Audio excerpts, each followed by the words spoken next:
हरे कृष्णा। आप सभी भक्तों का हमारे चैनल में हार्दिक स्वागत है। भगवान लक्ष्मी नारायण की कृपा आप सभी भक्तों पर सदा सर्वदा बनी रहे। इन कथाओं को सुनने का पुण्य फल भगवान लक्ष्मी नारायण आपको दान करें। तो आइए सबसे पहले श्रीमद् भागवत कथा का आस्वादन करते हैं। उसके बाद सुनेंगे माघ मास महात्म्य की कथा। प्रिय भक्तों, श्रीमद् भागवत पुराण में लिखा है कि जिसके करोड़ों जन्मों के पुण्य एकत्रित हो जाते हैं, वह व्यक्ति भागवत कथा सुनता है। आप जिस मनोरथ के साथ श्रीमद् भागवत कथा का श्रवण करेंगे, आपकी उस मनोरथ की सिद्धि होगी। अगर निर्धन हैं, धन की इच्छा लेकर सुनेंगे तो धनवान होंगे। रोगी हैं, निरोगी काया की इच्छा लेकर अगर कथा सुनेंगे तो निरोगी काया प्राप्त होगी। श्रीमद् भागवत कथा सुनने मात्र से ही जीव का कल्याण हो जाता है। विश्व में सभी कथाओं में से यह कथा श्रेष्ठ मानी गई है। प्रिय भक्तों, इस कथा को सुनने का सौभाग्य भी प्रभु प्रेमियों को ही मिलता है। अगर ऐसे में कोई दूसरा अन्य कोई मनुष्य भी इसे गलती से सुन लेता है, तो वह भी कई पापों से मुक्ति पा लेता है। इस पवित्र कथा को श्रवण करके अपने जीवन को सुधारने का मौका हाथ से नहीं जाने देना चाहिए। तो इन पुण्य फल को देने वाली कथाओं को खुद भी सुनिए और दूसरों को भी शेयर कीजिए, ताकि वे इस माघ मास में इन कथाओं को सुनने का पुण्य फल प्राप्त कर सकें। तो आइए कथा का शुभ आरंभ करते हैं। ओम नमो भगवते वासुदेवाय। प्रिय भक्तजनों, नारद जी सौनक आदि ऋषियों से बोले, अब मैं भक्ति ज्ञान वैराग्य को स्थापित करने के लिए प्रयत्न पूर्वक श्री सुखदेव जी के कहे हुए भागवत शास्त्र की कथा द्वारा उज्जवल ज्ञान यज्ञ करूंगा। यह यज्ञ मुझे कहाँ करना चाहिए? आपके लिए कौन सा स्थान है? बता दीजिए। आप लोग तो वेद के पारगामी हैं, इसलिए मुझे इस सुख शास्त्र की महिमा सुनाइए और यह भी बताइए कि श्रीमद् भागवत कथा कितने दिनों में सुननी चाहिए? उसके सुनने की विधि क्या है? यह सुनकर सौनक आदि बोले, हे नारद जी, आप बड़े ही विनीत और विवेकी हैं। सुनिए, हम आपको यह सब बातें बताते हैं। हरिद्वार के पास आनंद नाम का एक घाट है। वे अनेकों ऋषि रहते हैं और देवता सिद्ध लोग भी उसका सेवन करते हैं।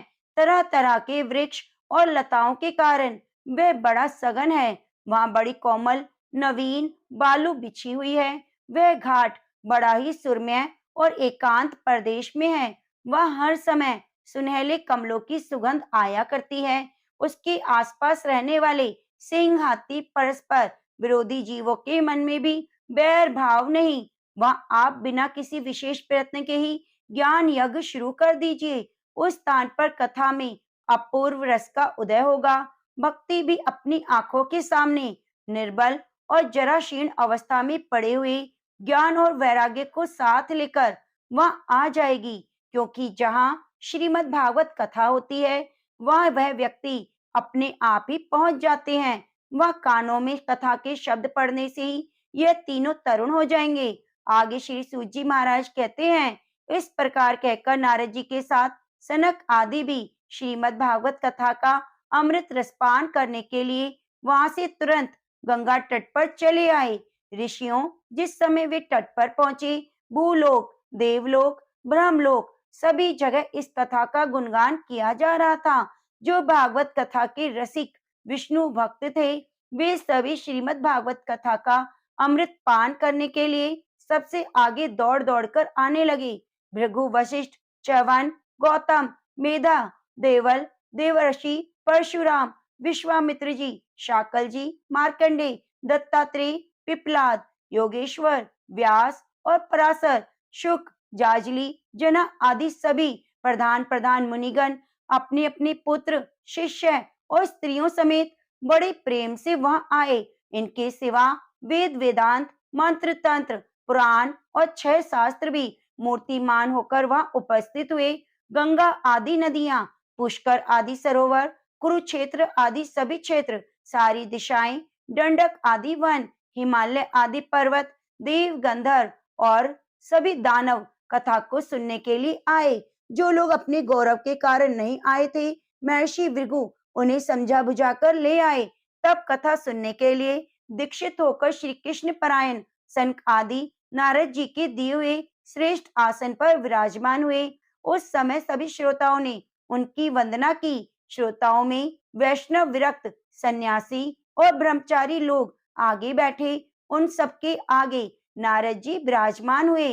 प्रिय भक्तजनों, एक और ऋषिगण, एक और देवता और एक और वेद, उपनिषद आदि तथा एक और तीर्थ बैठे। दूसरी ओर स्त्रियां बैठी। उस समय सब जगह जय जयकार, नमस्कार और शब्द का शंख होने लगा।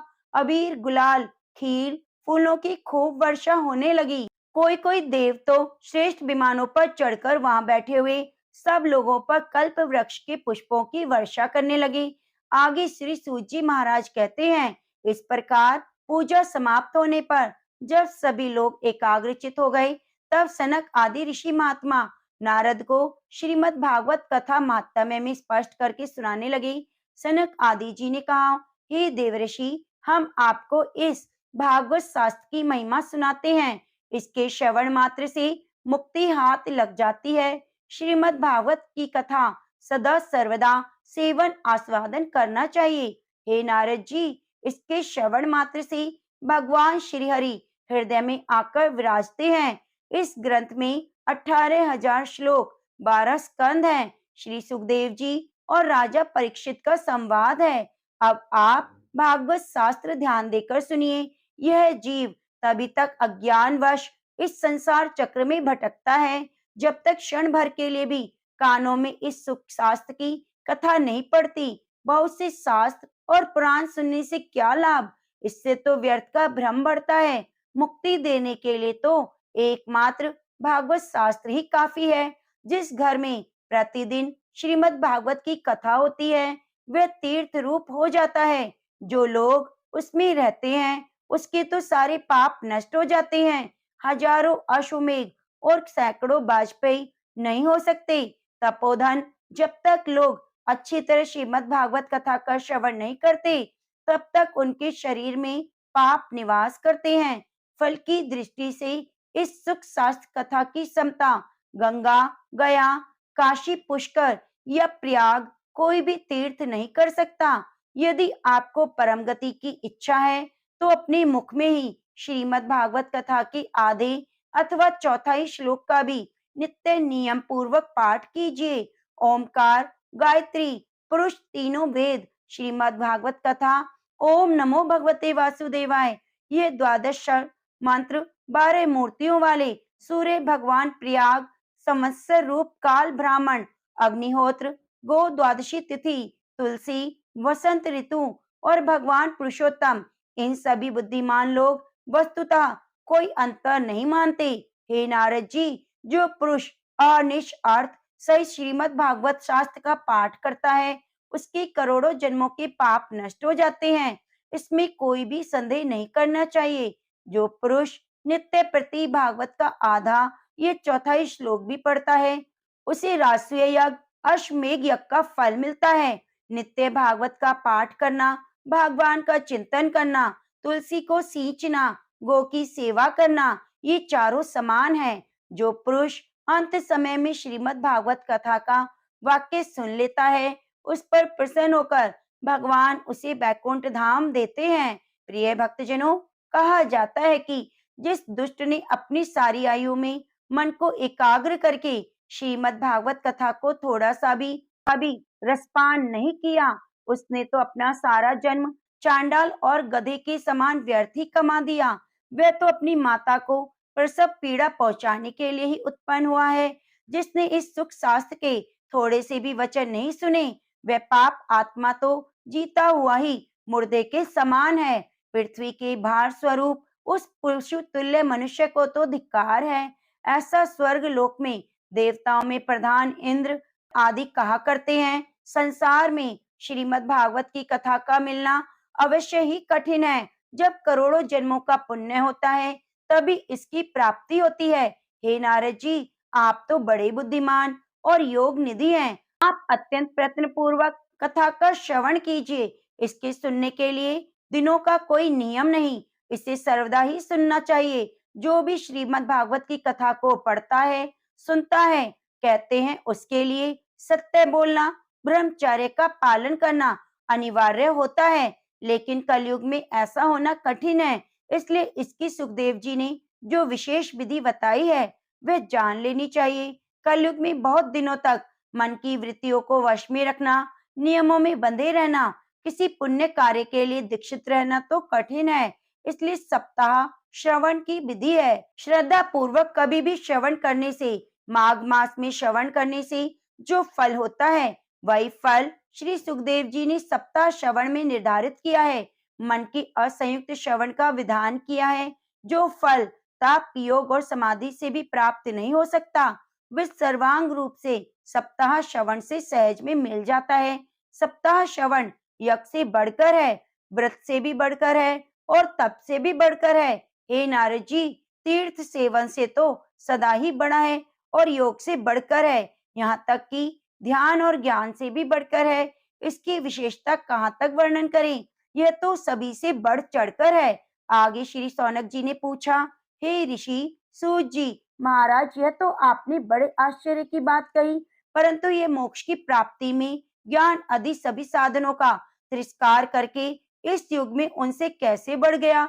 फिर सूत जी ने कहा, सौनक जी, जब भगवान श्री कृष्ण इस धरा धाम को छोड़कर अपने नित्य धाम को आगे जाने लगे, तब उनकी मुखार बिंद से एकादश स्कंद का ज्ञान उपदेश सुनकर भी उद्धव जी ने पूछा। उद्धव जी बोले, हे गोविंद, अब आप तो अपने भक्तों का कार्य करके परम धाम को पधारना चाहते हैं, किंतु मेरे मन में एक बड़ी चिंता है, उसे सुनकर आप मुझे शांत कीजिए। अब घोर कलिकाल आया है, समझिए, इसीलिए संसार में फिर अनेकों दुष्ट प्रकट हो जाएंगे। उनके संसर्ग से अनेकों सत्पुरुष भी उग्र प्रकृति के हो जाएंगे।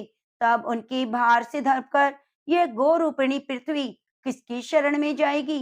हे कमल नयन, मुझे तो आपको छोड़कर इसकी रक्षा करने वाला कोई दूसरा दिखाई नहीं देता। इसलिए हे भक्त वत्सल, आप साधुओं पर कृपा करके यहाँ से मत जाइए। हे भगवान, आपने निराकार और चिन्ह मात्र होकर भी भक्तों के लिए तो सगुण रूप धारण किया है, फिर भला आपका वियोग होने पर वे भक्तजन पृथ्वी पर कैसे रह सकेंगे।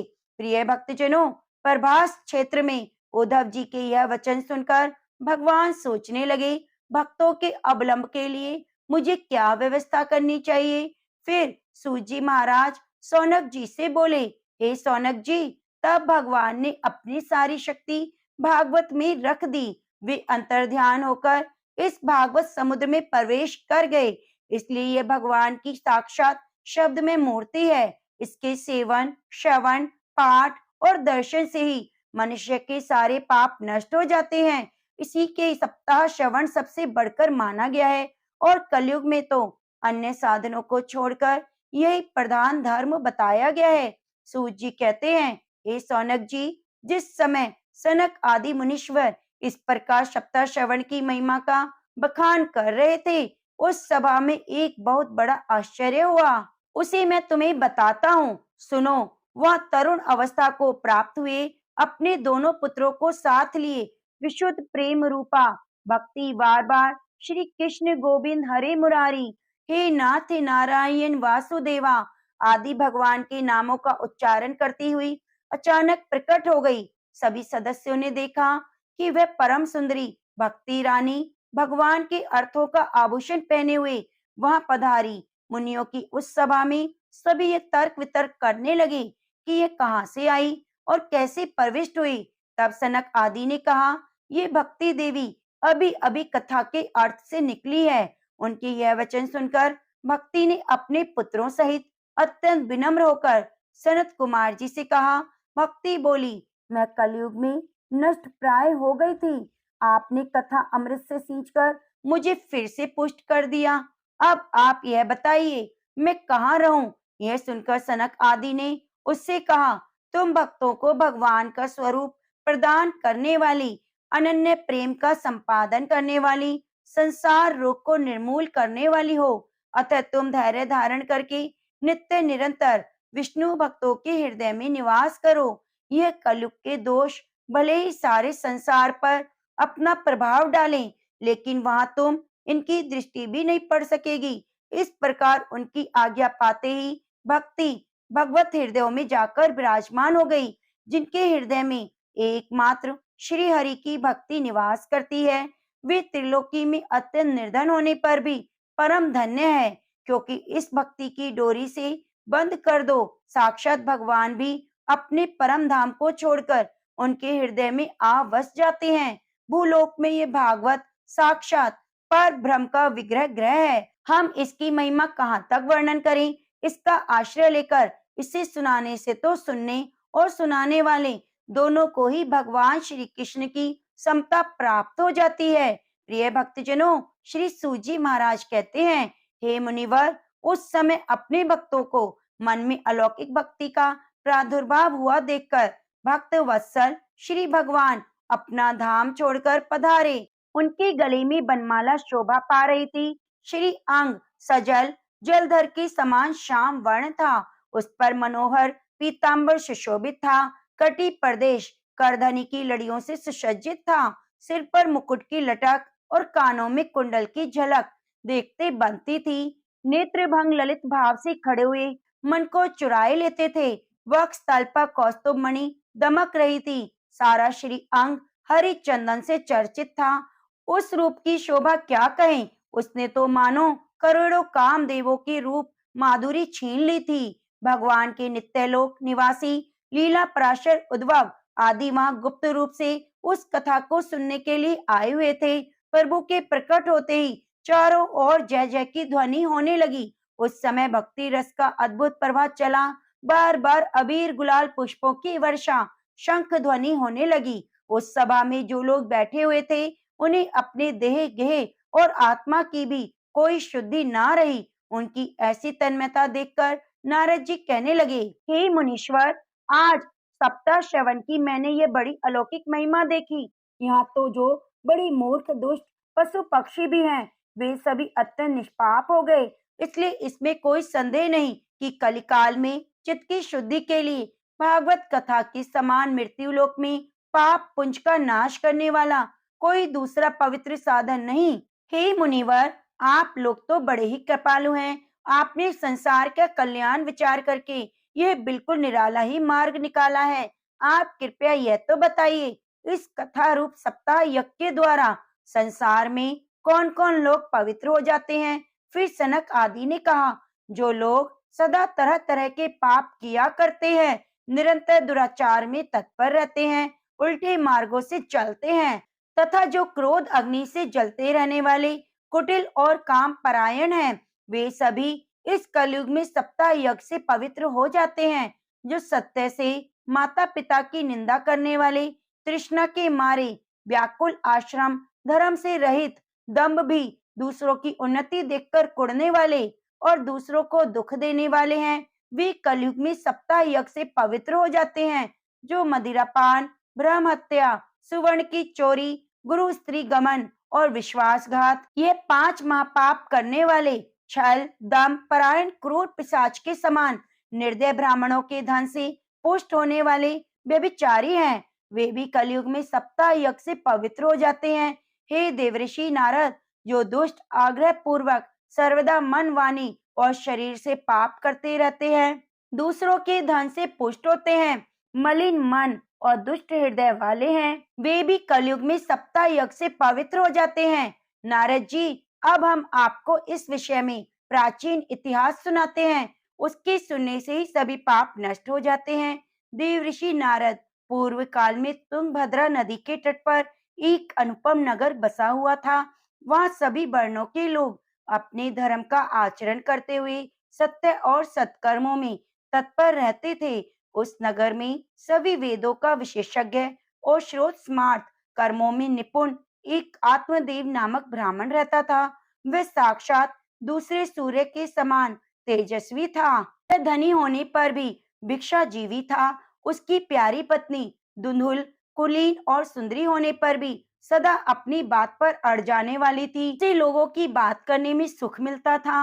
वह स्वभाव की बड़ी क्रूर थी, प्राय कुछ न कुछ बकवास किया करती थी, गृह कार्यों में निपुण थी, कृपण थी और झगड़ालू भी थी। इस प्रकार ब्राह्मण दंपति प्रेम से अपने घर में रहते और विहार करते।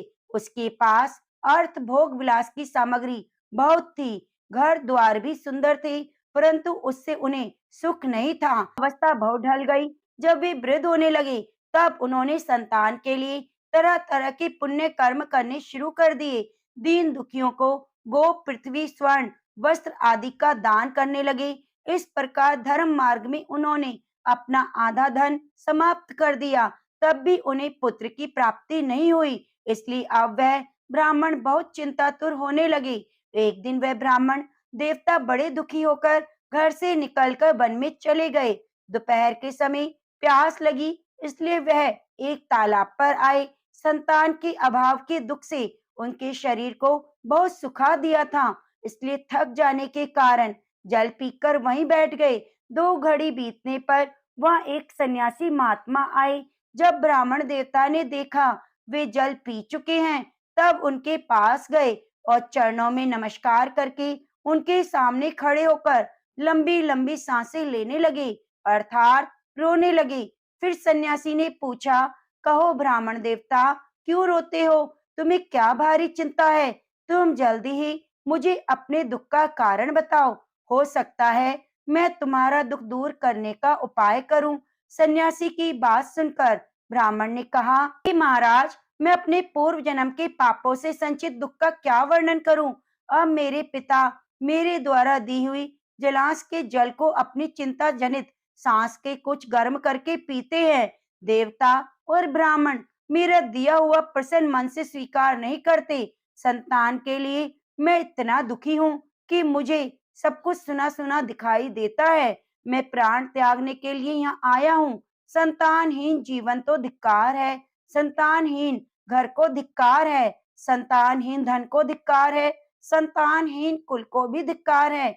मैं जिस गाय को पालता हूँ वह भी सर्वदा बांझ हो जाती है। जिस पेड़ को लगाता हूँ उसमें भी फल फूल नहीं लगते। हे महात्मा, मेरे घर में जो फल आता है वे बहुत जल्दी सड़ जाता है।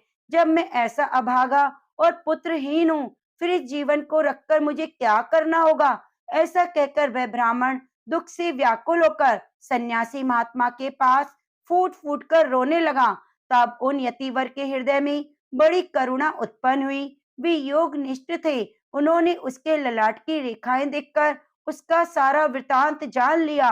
फिर उसे विस्तार पूर्वक कहने लगे। सन्यासी ने ब्राह्मण से कहा, हे ब्राह्मण देवता, अब तुम संतान सुख का मोह त्याग दो।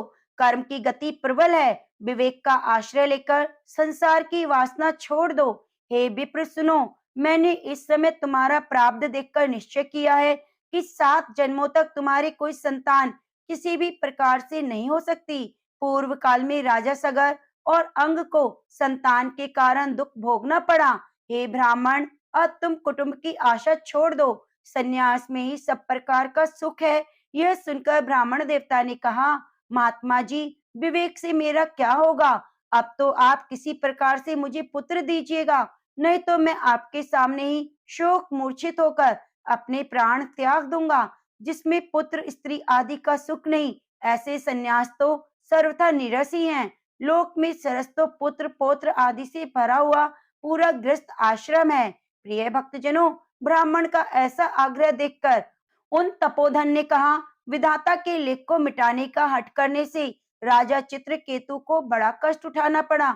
इसलिए हे देव, जिसके उद्योग को कुचल देता है, उस पुरुष के समान तुम्हें भी पुत्र से सुख नहीं मिल सकेगा।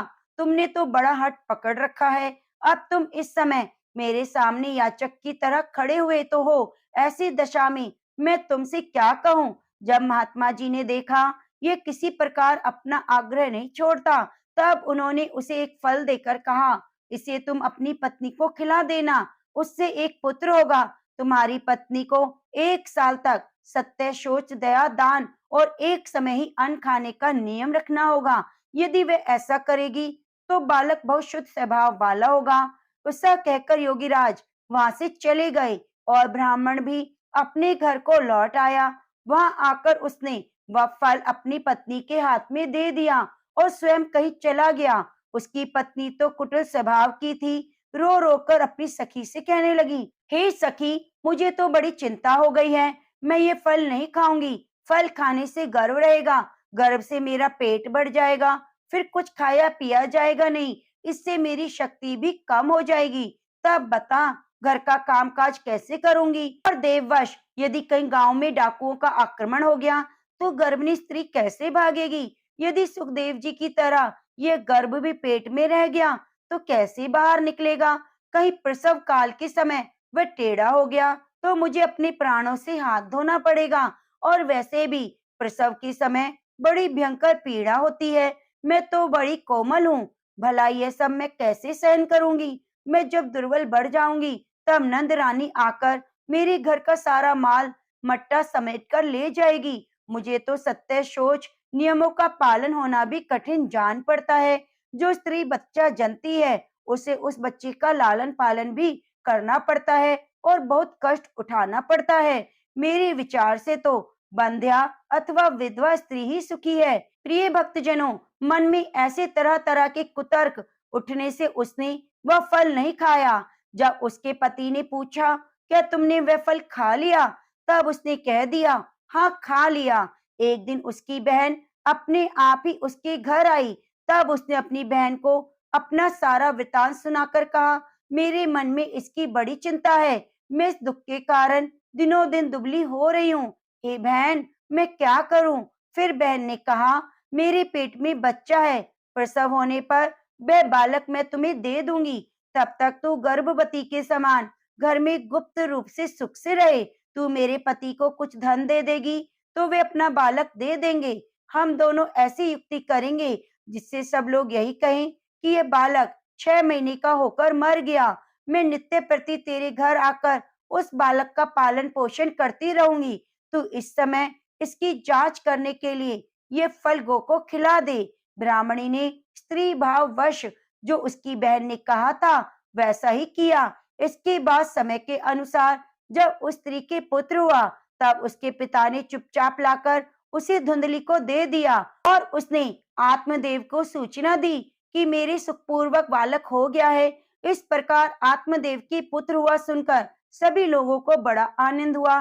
ब्राह्मण ने उसका जात कर्म संस्कार करके ब्राह्मणों को बड़ा दान दिया। उसके द्वारा गाना बजाना और अनेक प्रकार के मांगलिक कृत्य होने लगे। धुंधली ने अपने पति से कहा, मेरे स्तनों में तो दूध नहीं, फिर गो आदि किसी अन्य जीव के दूध से मैं इस बालक का किस प्रकार पालन करूंगी? मेरी बहन की अभी अभी बालक हुआ था, वह मर गया है। उसे बुलाकर अपने पास रख लें, तो वह आपके इस बच्चे का पालन पोषण कर लेगी। तब पुत्र की रक्षा के लिए आत्मदेव ने वैसा ही किया तथा माता धुंधली ने उस बालक का नाम धुंधकारी रखा। इसके बाद 3 महीने बीतने पर गो के भी एक मनुष्य के आकार का बच्चा हुआ। वह सर्वांग सुंदर, दिव्य, निर्मल, स्वर्ण की कांति वाला था। उसे देखकर ब्राह्मण देवता को बड़ा आनंद हुआ। उसने स्वयं ही उसके सब संस्कार किए। इस समाचार से सब लोगों में बड़ा आश्चर्य हुआ। वे बालकों को देखने के लिए आए और आपस में कहने लगे, देखो भाई, आत्मदेव का कैसा भाग्य उदय हुआ, कैसे आश्चर्य की बात है। गो के भी एक दिव्य बालक उत्पन्न हुआ।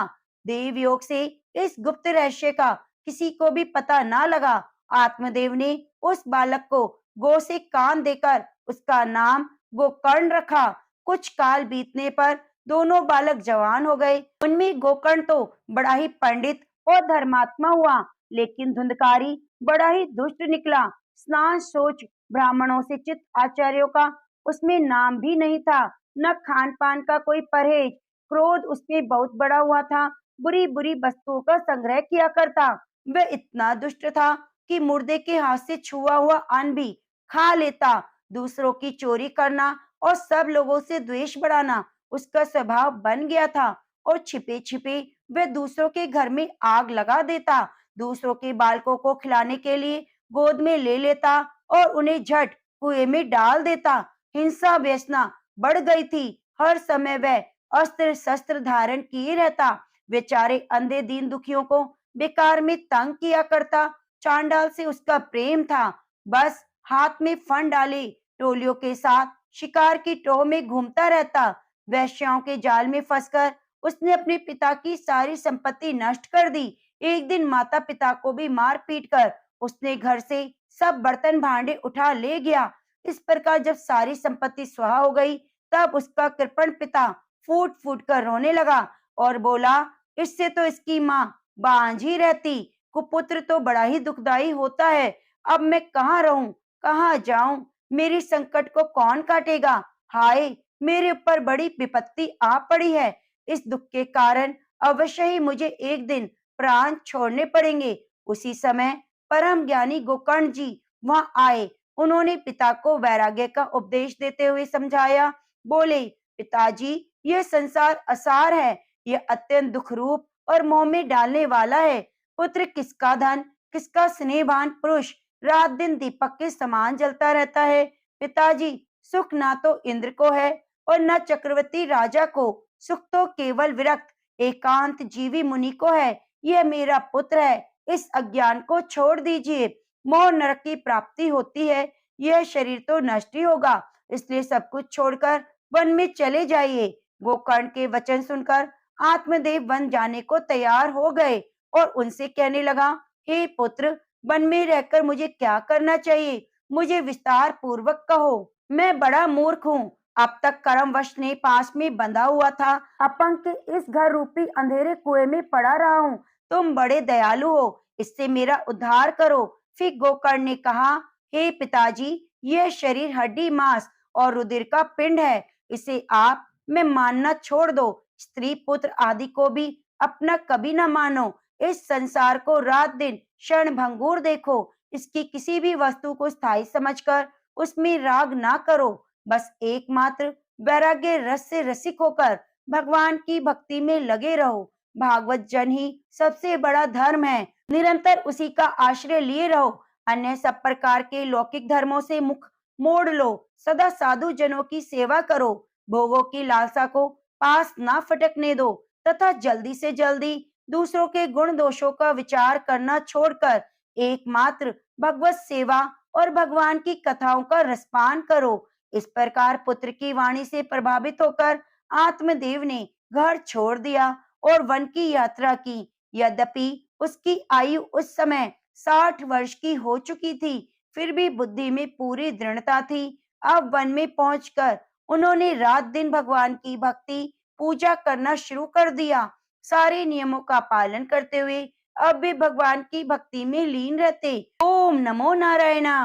प्रिय भक्तजनों, इसी के साथ श्रीमद् भागवत कथा का दूसरा अध्याय यहीं पर समाप्त होता है। तो अब आइए सुनते हैं माघ मास माहात्म्य की कथा। आपसे निवेदन है, अगर आपको कथा अच्छी लगी है तो वीडियो को लाइक करके कमेंट बॉक्स में ओम नमो नारायणा जरूर लिखिए और चैनल को सब्सक्राइब करके बगल में बनी घंटी को दबा लीजिए, जिससे आपको संपूर्ण वृत्त कथा कहानियां भी सुनने का अवसर मिले और माघ मास की कथा के साथ आप जुड़े रहिए। अब आइए सुनते हैं माघ मास माहात्म्य की कथा। जब राजा दिलीप ने पूछा, महाराज, यह पर्वत कितना ऊंचा, कितना लंबा चौड़ा है? तब वशिष्ठ जी कहने लगे, यह पर्वत 36 योजन ऊपर चोटी से 10 योजन चौड़ा और नीचे 16 योजन चौड़ा है, जो हरी चंदन, आम, मदार, देवदारू और अर्जुन के वृक्षों से सुशोभित है। दुर्भिक्ष से दुखी होकर इस सुंदर पर्वत को और फल फूलों से परिपूर्ण देखकर भृगु वहीं रहने लगे और वहां कंदार वनों उपवनों में बहुत दिनों तक तप करते रहे। इस प्रकार जब भृगु ऋषि वहां पर अपने आश्रम पर रह रहे थे, तो एक विद्याधर अपनी पत्नी सहित उतरा। वे अत्यंत दुखी थे। उन्होंने भृगु ऋषि को प्रणाम किया और ऋषि ने बड़े मीठे स्वर से उनसे कहा, हे विद्याधर, तुम बड़े दुखी दिखाई देते हो, इसका क्या कारण है? तब विद्याधर कहने लगा, महाराज, पुण्य के फल को पाकर, स्वर्ग पाकर और देव तुल्य शरीर पाकर भी मेरा मुख व्याघ्र जैसा है। यही कारण मेरे दुख और अशांति का है।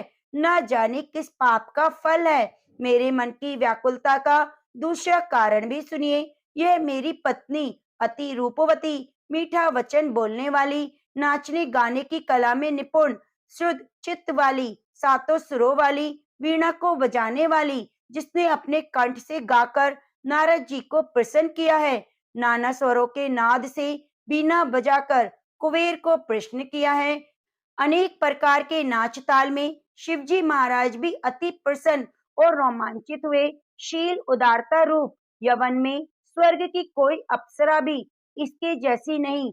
कहाँ ऐसी चंद्रमुखी स्त्री और कहाँ मैं व्याघ्र मुख वाला। यही चिंता सदैव मेरे हृदय को जलाती है। विद्याधर के ऐसे वचन सुनकर तीनों लोकों की भूत, भविष्य और वर्तमान की बात जानने वाले दिव्य दृष्टि वाले ऋषि ने कहा, हे विद्याधर, कर्म के विचित्र फल प्राप्त होते हैं। मक्खी के पैर जितना विष भी प्राण लेने वाला हो जाता है। छोटे छोटे पापों का फल भी अत्यंत ही दुखदायी होता है। तुमने माघ मास की एकादशी का व्रत करके द्वादशी के आने तक शरीर में तेल लगाया, इसी पाप कर्म से व्याग्र हुए। एकादशी के दिन उपवास करके द्वादशी को तेल लगाने से राजा पुरुरुवा ने भी क्रूप शरीर पाया था। तब वे अपने क्रूप शरीर को देखकर दुखी होकर हिमाचल पर्वत पर चले गए और देव सरोवर के किनारे पर गया प्रीति पूर्वक शुद्ध स्नान करके कुशा के आसन पर बैठकर भगवान कमल नेत्र वाले पीतांबर पहने बनमाला धारण किए हुए विष्णु का चिंतन करते हुए पुरुरुवा ने 3 माह तक निराहार रहकर भगवान का चिंतन किया।